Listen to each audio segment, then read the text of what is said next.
Hi అండి. Welcome to రాజా రాజే 360. అందరూ ఎలా ఉన్నారు?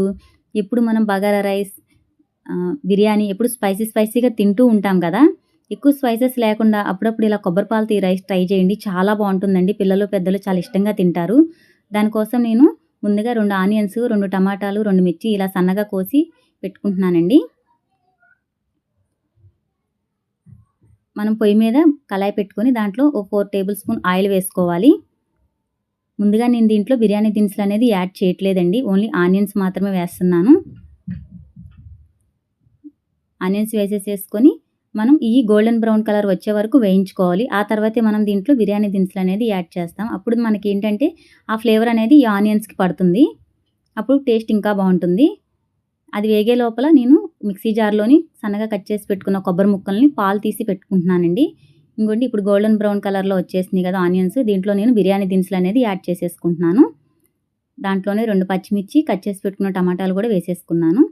అవి బాగా మగ్గిపోవాలండి. మూత పెట్టి ఒక 5 మినిట్స్ పాటు మనం మగ్గనివ్వాలి.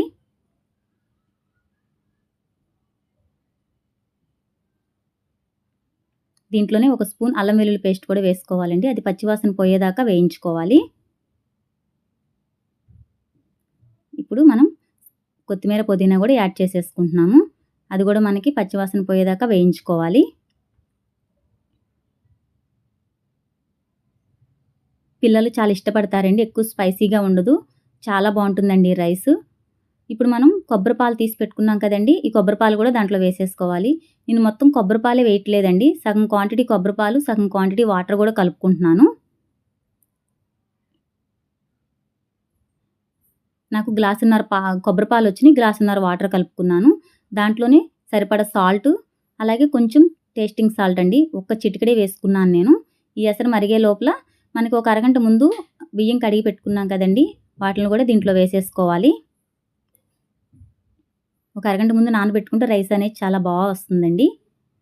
మనకి రైస్ ప్రిపేర్ అయిపోయిందండి. నచ్చితే లైక్ చేసి సబ్స్క్రైబ్ చేసుకోవడం మాత్రం